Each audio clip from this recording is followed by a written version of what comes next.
tout à l'esthétique, hein, c'est-à-dire vous ramenez au style, vous ramenez donc au travail sur la forme, et ça me permet de passer maintenant à l'économie esthétique. Puis on va reprendre certaines choses dont vous venez de parler, parce qu'en fait, bien sûr, il n'est pas du tout uniquement question de capitalisme, hein, dans cette étude-là. Il n'est pas du tout uniquement question de lien avec l'argent, la finance, les marchés, etc.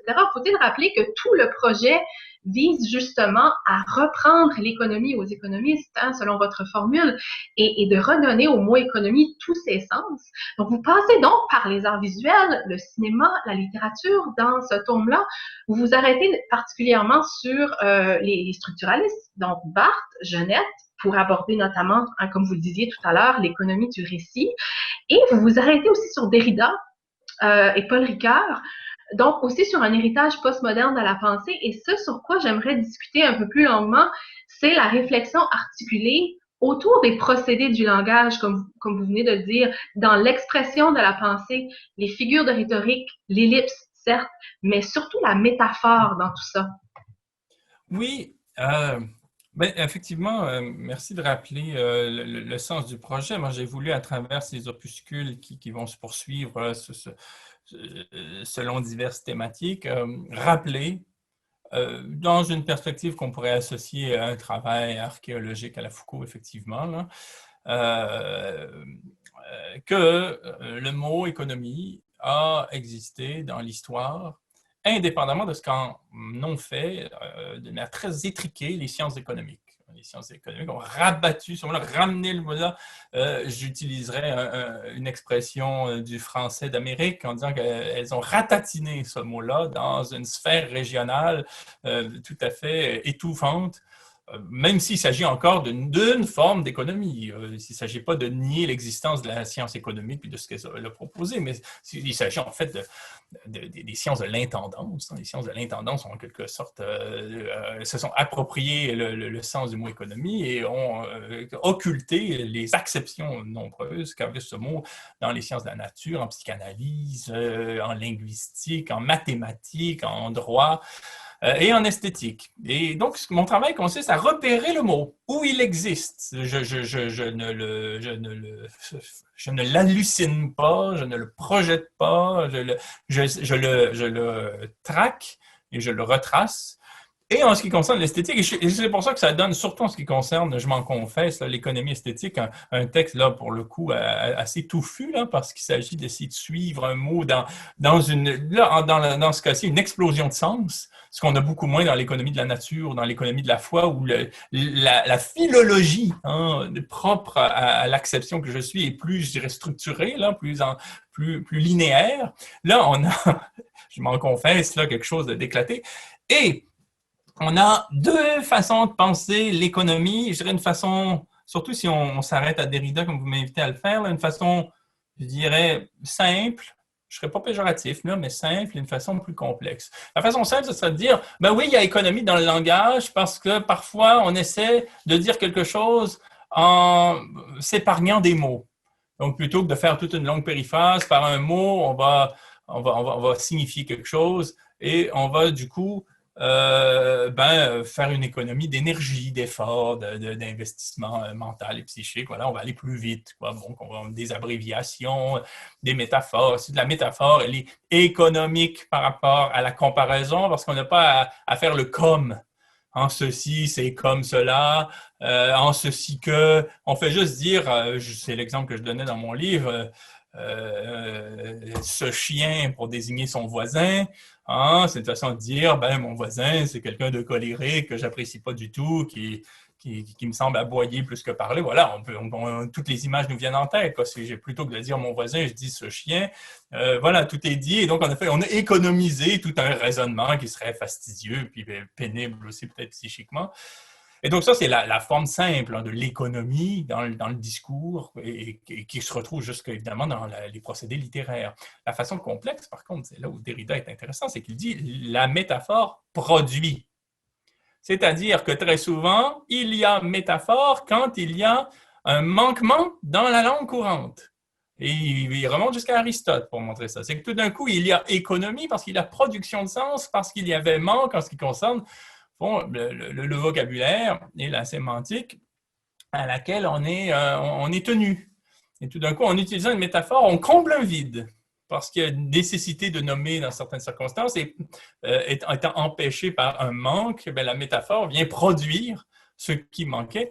Je crois que l'exemple d'Héritant en citant Aristote, c'est cette idée qu'il n'y a rien pour dire que le soleil pousse ses rayons. On ne sait pas comment, par le verbe, indiquer l'action qui permet au soleil de produire des rayons. Donc, on fait une comparaison avec une métaphore agricole, en fait, pour pouvoir dire ce qu'on ne peut pas dire, quoi. Et ce qui amuse beaucoup Derrida, là, on connaît son style débridé, là, c'est de partir de ça en rappelant que très souvent, Aristote, pour montrer le sens et l'ancrage des noms, citait le soleil, en disant s'il y a une chose dont on ne peut pas douter, c'est que quand on dit le soleil, on parle du soleil. Il dit, ben non, même là, il y a des manques, quoi. Oui, et je pense que je vais revenir encore une fois sur ce que vous disiez tout à l'heure, mais en cherchant à l'approfondir un peu, parce que vous démontrez, entre autres, au terme de votre examen, que le capitalisme récupère sans gêne les procédés de l'économie esthétique. Et j'aimerais, pour exemplifier tout ça, citer les premières lignes de votre ouvrage, alors que vous disiez l'économie n'a pas tant de référents propres qu'elle se révèle elle-même le nom d'une puissance de créer et d'imager à l'œuvre dans l'expression. Et c'est de là où part votre étude, donc que le capitalisme, c'est un peu le terme, comme je vous dis, de votre étude, il récupère les procédés dont vous venez de parler de l'économie esthétique. Oui, c'est une trame qui est commune à tous les opuscules, c'est-à-dire que je m'intéresse pas seulement à la façon dont le mot économie a pu évoluer dans l'histoire, se démultiplier, je dirais exister de manière polysémique, bon, je m'en suis beaucoup expliqué, mais aussi je m'intéresse à la façon dont la science économique n'a pas simplement occulté ces acceptions-là pour tenter de baptiser son champ économie en propre, comme si l'économie, ce n'était plus que son champ, mais comment l'économie au sens courant, cette fois idéologique, les sciences économiques, les sciences de l'intendance qui sont présentées comme étant économiques, ont récupéré les autres champs. Parce que sans ces autres champs-là, elles sont rien. Donc, il y a de l'agriculture, c'est-à-dire de l'économie de la nature dans le capitalisme. Il y a de la théologie dans le capitalisme. Il suffit de lire ce qui est écrit sur le billet de banque états-unien.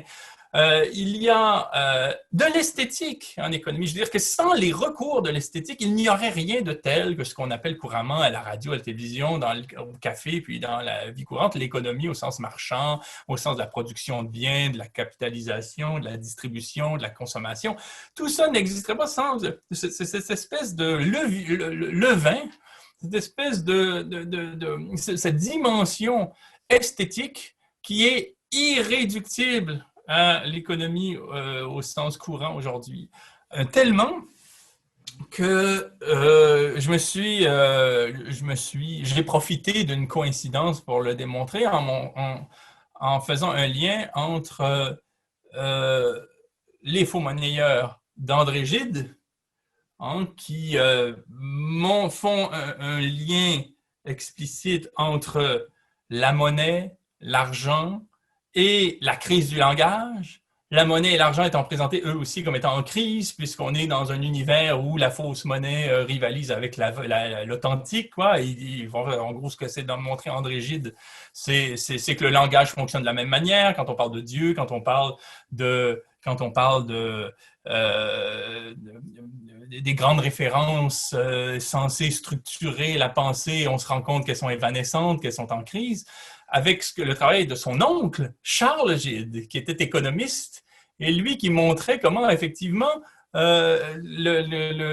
l'institution monétaire reposait beaucoup sur de la fiction. Et donc, ce qu'on voit, c'est un économiste dire, bon, en fait, l'économie fonctionne comme la fiction, et un auteur de fiction dire, en gros, le langage est en crise comme la monnaie peut l'être.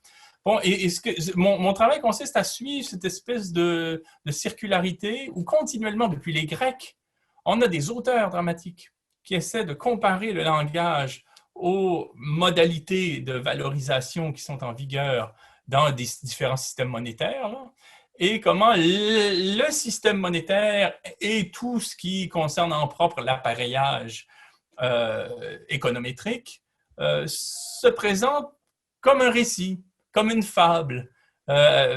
Au fond, à la manière d'une fiction, si on en étudie les ressorts. Et donc, l'économie esthétique, c'est autant une pensée sur les ressorts esthétiques, comme Gérard Genette au mieux, et puis Roland Barthes ont pu le proposer le plus explicitement, là. Et c'est aussi une façon de voir comment, au fond, pour présenter quelqu'un comme un grand banquier, compétent, sérieux, fiable, il faut le mettre en scène. Présenter un système économique entier, système financier, système commercial, comme étant robuste, digne de foi, expert, il faut de la mise en scène. Il faudra du spectacle. Il faudra des artifices.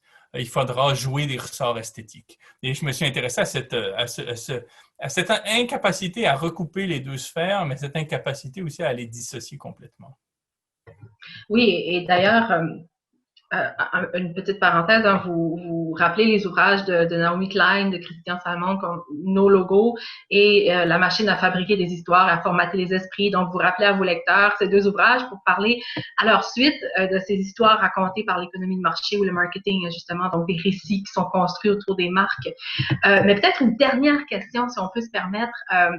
Walter Benjamin, Théodore Adorno font aussi partie des nombreux auteurs qui nourrissent votre réflexion. Et donc, Benjamin avait réfléchi de manière notoire à l'œuvre d'art à l'ère de sa reproductibilité technique. Adorno et Horkheimer qui abordaient l'industrie culturelle au cœur du 20e siècle. Avec Adorno, vous vous rendez jusqu'à la musique et vous notez quelque chose comme d'exemplifié par la musique actuelle, surtout dans la réalité du tube. Est-ce que vous pouvez nous en parler un peu?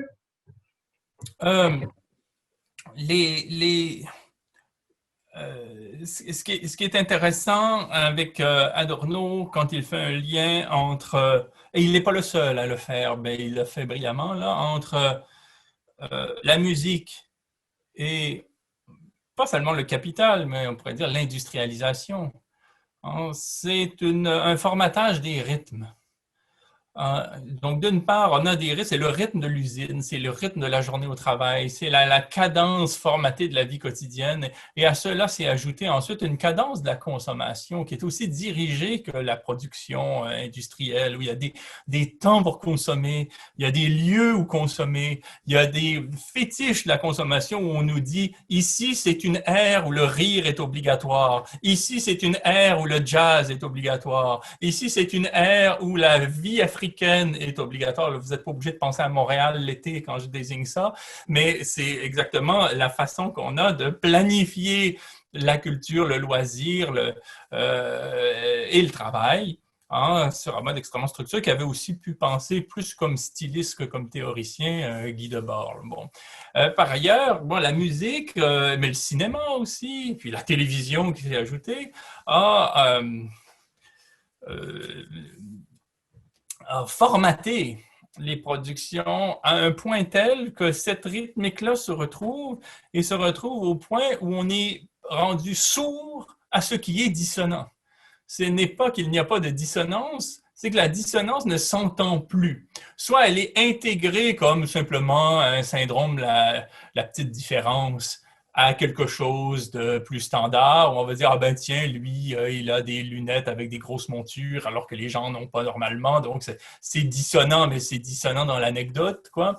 Donc, on l'intègre et ça ne fait en rien dévier la machine, ou bien on ne l'entend pas. On est sourd à ce qui est dissonant. Ce qui est dissonant n'a plus droit de citer, et donc il n'y a que ces rythmiques qui ne peuvent pas être pensées, encore une fois, l'une de l'autre, parce que autant la rythmique esthétique est totalement cadencée par le capital lui-même et sa vie industrielle et sa vie marchande et sa vie consumériste, autant la vie consumériste, la vie marchande, la vie productiviste a besoin de l'esthétique pour se présenter, pour se dire, pour charmer, pour séduire, pour faire peur aussi. vraiment pour faire peur, dans un cinéma hollywoodien qui lui est absolument inféodé et même qui joue le rôle de porte-étendard, quoi, ou de figure de proue. Donc, on a là, encore une fois, cette espèce de spécularité. Et ce qui fait bon, le côté un peu curieux de ce livre, hein, Économie esthétique, c'est qu'effectivement, j'ai tenté de suivre deux courants, deux domaines, deux dynamiques aussi vieilles pour nous que les Grecs, qui n'en finissent plus de se regarder, de se copier, de s'instruire, de s'affecter sans jamais s'assimiler. Et donc, c'est ce qui fait qu'il y a une écriture en boucle qui m'a un petit peu étonné moi-même. Comme c'est un travail archéologique, pour reprendre le mot, je suis un peu tributaire d'un terme au vu de son apparition dans l'histoire. Et j'essaie de comprendre, au fond, qu'est-ce qui explique sa philologie, c'est-à-dire son développement autonome dans l'histoire, dans les domaines, dans les disciplines. Et là, en ce qui concerne l'esthétique, c'était très clair qu'on a un capitalisme qui se met en scène comme étant une grande science qui ne se met pas en scène, hein, qui met en scène son absence de mise en scène. Et on a d'autre part une esthétique qui passe par les termes de cette économie-là sous des formes métaphoriques souvent pour se penser et qui est affectée par cette réalité-là. Alors, on attend avec impatience les 3 prochains volets de ce feuilleton théorique.